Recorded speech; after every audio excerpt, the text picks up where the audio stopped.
for anybody who changes his principles depending on whom he is dealing, that is not a man who can lead a nation.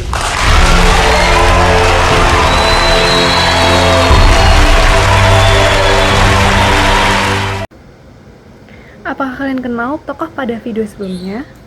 Beliau adalah Nelson Rolihlahla Mandela atau biasa dikenal Nelson Mandela. Lahir di kota Mvezo, Afrika Selatan pada tanggal 18 Juli 1918. Beliau adalah seorang revolusioner anti-apartheid dan juga politikus asal Afrika Selatan yang menjabat sebagai Presiden Afrika Selatan pada tahun 1994 sampai 1999. Ia juga merupakan orang dari ras kulit hitam pertama yang menjabat sebagai Presiden Afrika Selatan yang dipilih melalui keterwakilan penuh dalam sebuah pemilu multiras.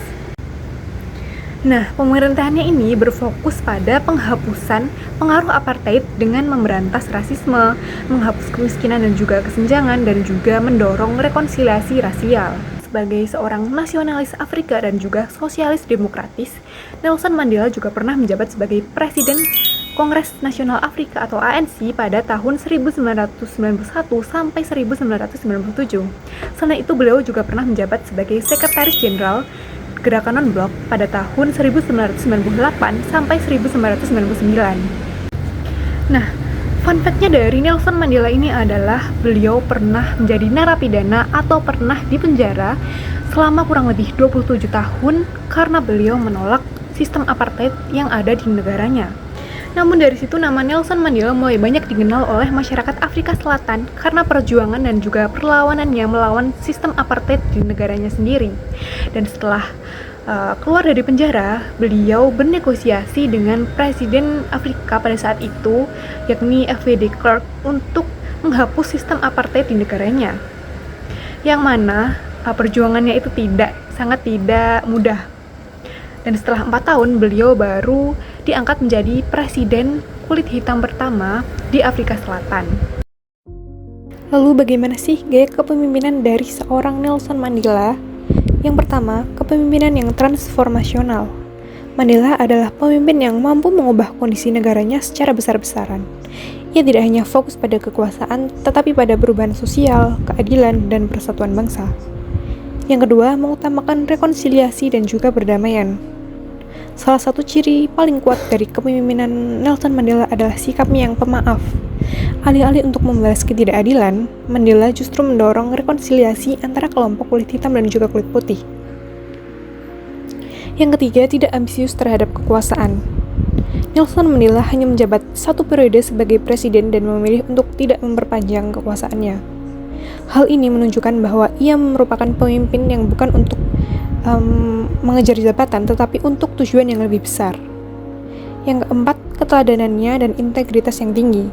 Nelson Mandela dikenal sebagai sosok yang konsisten antara ucapan dan juga tindakan. Ia adalah berkorban bahkan kehilangan kebebasannya selama puluhan tahun demi prinsip yang ia pegang.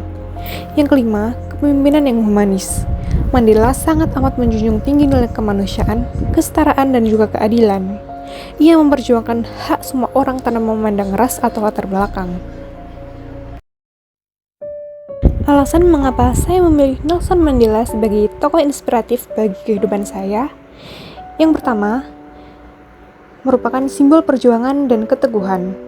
Nelson Mandela menunjukkan bahwa perubahan besar membutuhkan kesabaran dan juga keberanian. Yang kedua, mengajarkan apa itu arti memaafkan. Di dunia yang penuh konflik ini, Nelson Mandela mengajarkan bahwa memaafkan adalah kekuatan dan bukan merupakan kelemahan. Yang ketiga, pemimpin yang mengutamakan rakyat. Nelson Mandela tidak hanya mencari kekuasaan, tetapi benar-benar memperjuangkan hak dan juga kesejahteraan bagi seluruh lapisan masyarakat. Yang keempat, relevan untuk masa kini.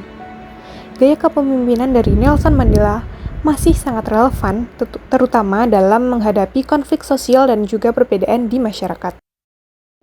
Dari seorang Nelson Mandela, kita bisa melihat bahwa kepemimpinan sejati bukan hanya tentang memberi perintah, tetapi tentang memberi contoh.